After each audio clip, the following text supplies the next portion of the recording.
கொடைக்கானல் ஏரி சாலையில் முறையான கழிப்பிட வசதி இல்லாத காரணத்தினால் பொதுமக்கள் மற்றும் சுற்றுலா பயணிகள் அவதியடைந்து வருகின்றனர்.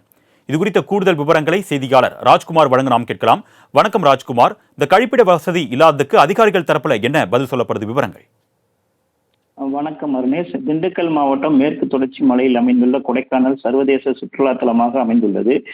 இங்கு நிலவும் குளிர்ச்சியான சீதோஷ்ண நிலையை அணுகுவதற்காக வருடம் முழுவதும் பல்லாயிரக்கணக்கான வெளிநாடு, வெளி மாநிலம் மற்றும் தமிழகத்தின் பல்வேறு பகுதிகளைச் சேர்ந்த சுற்றுலா பயணிகள் வந்து செல்கின்றனர். கொடைக்கானல் பகுதியில் அமைந்துள்ள சுற்றுலா தலங்களில் நகரின் மத்தியில் அமைந்துள்ள நட்சத்திர ஏரி அனைவரையும் கவரும் வகையில் உள்ளது.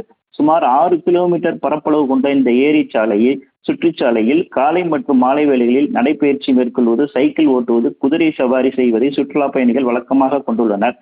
இதற்கிடையே கொடைக்கானல் நகராட்சி கட்டுப்பாட்டில் உள்ள இந்த சுற்றுச்சாலை முறையாக பராமரிக்கப்படாத காரணத்தினால் நடைபயிற்சி மேற்கொள்பவர்களை சாலையில் ஆங்காங்கே சிதறி கிடக்கும் கற்கள் பதம் பார்க்கிறது. மேலும் இந்த சாலையை சுற்றி 6 இடங்களில் கொடைக்கானல் நகராட்சி சார்பில் பொது கழிப்பிடங்கள் கட்டப்பட்டது.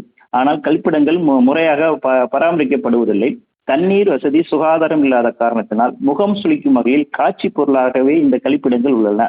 சுற்றுலா பயணிகள் மூலம் அதிக வருவாய் ஈட்டும் கொடைக்கானல் நகராட்சி மற்றும் சுற்றுலாத்துறை சுற்றுலா பயணிகள் மற்றும் நடைபயிற்சி மேற்கொள்பவர்களின் நலனை கருதி உடனடியாக இந்த பொது கழிப்பிடங்களை மக்கள் பயன்பாட்டிற்கு முழுமையாக கொண்டு வர வேண்டும் என்பதே அனைவரின் கோரிக்கையாக உள்ளது. அருணேஷ்,